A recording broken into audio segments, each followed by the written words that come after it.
नारद तपस्या कर रहे हैं और उनकी तपस्या में विघ्न डालो, किसी भी तरह से उनकी तपस्या पूर्ण ना हो पाए। कामदेव जब चले हिमालय पर्वत पर पहुंचे और काम ने अपनी सारी लीला दिखाई। बड़े सुंदर वृक्ष हैं, पुष्प खिला दिए। कामदेव ने जब अपनी लीला दिखाई, नारद तपस्या में लीन है।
कामदेव ने जब लीला दिखाई,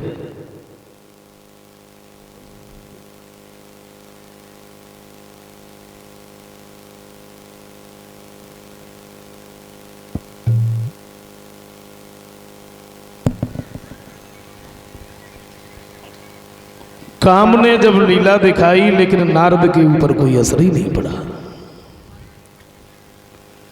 निराश होकर के कामदेव वहां से लौट गए। इंद्र को सारी बात बताई, महाराज माफ करना, हमरे से नारद को तपस्या से नहीं दिखा पाए। और इधर नारद की आंख खुली तो बड़ा अभिमान हो गया। अभिमान क्या हो गया? अभिमान ये हो गया, मेरे समान दुनिया में कोई महात्मा है ही नहीं, मैंने तो कामदेव को जीत लिया, मैं तो बाल ब्रह्मचारी हूं। हो गया अभिमान। और इसी अभिमान को लेकर ऋषि नारद कैलाश पर्वत पर पहुंचे, भोले बाबा के नजदीक। भगवान शंकर ने जैसे ही देखा तो बिठा लिया। आओ नारद, बड़े दिन में आए, कहाँ रहे? नारद कहते, प्रभु आपको नहीं मालूम? नहीं तो। बोले, मैं हिमालय पर्वत पर तपस्या कर रहा था, अब मेरे समान दुनिया में कोई महात्मा है ही नहीं।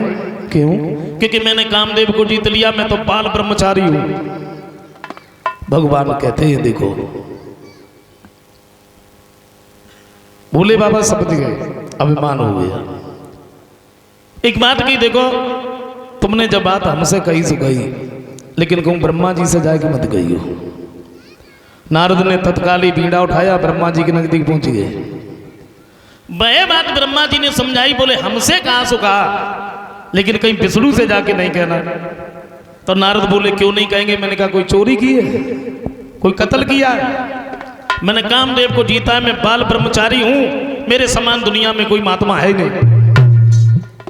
वैसे नारद थोड़ी बहुत देर और बैठते, फिर बिल्कुल नहीं बैठे। तत्काल ही ये विष्णु भगवान के नजदीक पहुंचे और भगवान ने जब चेहरा की तरफ देखा तो देखते ही समझ गए, फिर भी बैठने के लिए कह दिया, आओ नारद बैठो। भगवान कुछ बोल पाते उससे पहले ही नारद बोलने लगे। बोले, प्रभु आपको कुछ मालूम है क्या? मेरे समान अब कोई महात्मा ही नहीं है। क्यों? क्योंकि मैंने कामदेव को जीत लिया, मैं बाल ब्रह्मचारी हूं। भगवान बोले, देखो नारद, सच बात तो ये है, महात्माओं के लिए कामदेव जीतना कोई बड़ी बात नहीं होती है। और तुमने कामदेव जीत लिया तो तुम कहते काहे को? नारद नहीं माने, अपनी बात पर ही अड़े रहे और वही बात बार बार कहते रहे, मेरे समान कोई महात्मा है ही नहीं, मैंने कामदेव को जीत लिया। समझाने पर भी नहीं माने तो भगवान ने सोचा इन्हें अभिमान है और भक्तों का अभिमान दूर करना मेरा काम है, और अब हमें वो करना चाहिए जिससे नारद का अभिमान दूर हो जाए। अपनी माया के द्वारा भगवान ने एक बड़ा सुंदर नगर बसाया, बड़े सुंदर महल है, दरवाजे दरवाजे पर कलश से शोभित है, बंधन बार बंधी है, केला के खम्भ लगे हैं, गलियों में इत्र छिड़के हुए हैं, बड़ा सुंदर। तो निज बिछुड़ा पुरी से भी प्रभु ने और अति सुंदर जिसे बनाया है।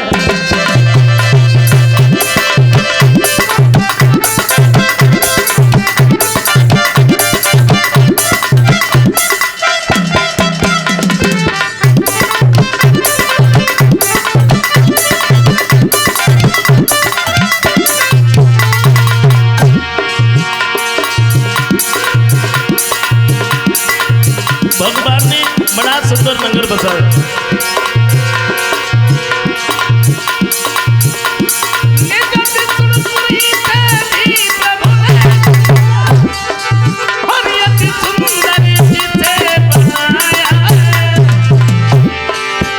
एक नाम है शील निधि महाराजा, जिसमें भगवान बसाया है।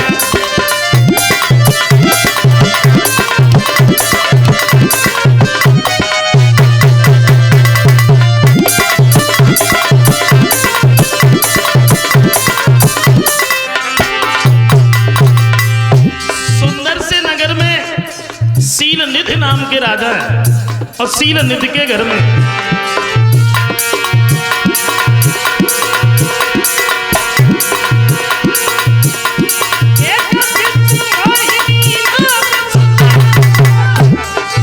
और जिसको प्रभु ने प्यारी और जिसकी सुंदरता देख देख सुंदरता मन में आ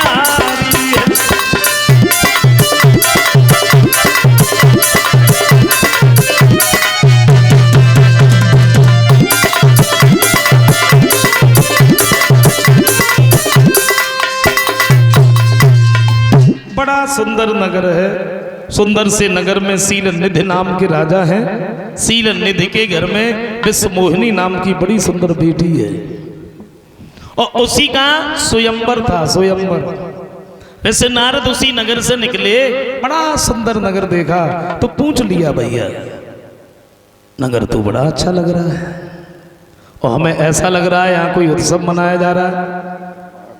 वो कहने लगा, तुमने बिल्कुल ठीक ही कहा। हमारे जो महाराज हैं शील निधि, इनके घर में जो बेटी है विश्वमोहिनी, उसका आज स्वयंवर। तो नारद बोले, मैं स्वयंवर को जरूर देखूंगा, स्वयंवर को जरूर देखूंगा, क्योंकि मेरे समान दुनिया में कोई महात्मा नहीं है। मैंने कामदेव को जीत लिया, मैं बाल ब्रह्मचारी हूं। तत्काल ही नारद पहुंच गए शील निधि के पास और शील निधि ने देखा तो बड़े सुंदर से आसन पर बिठा लिया।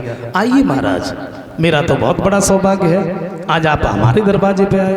तो नारद कहने लगे, क्या ऐसा वैसा महात्मा समझते हैं? मैं क्या दरवाजे दरवाजे पर भागता फिरता हूं?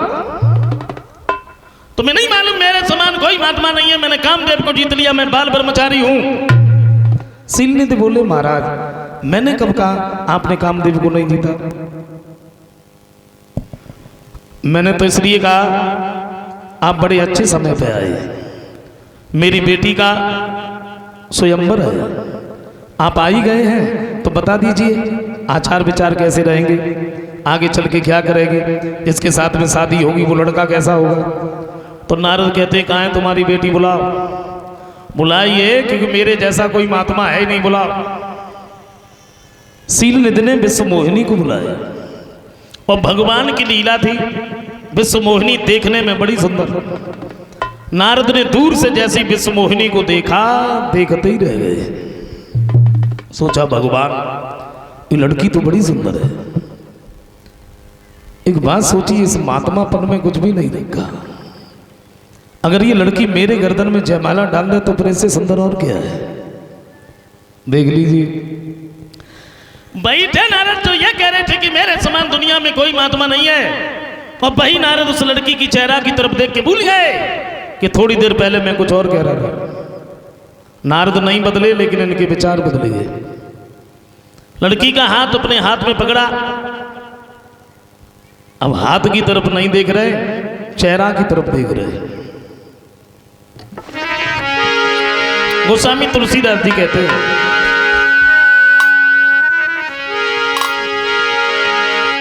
समझाया कि देखी रूप मोने बिरती विसार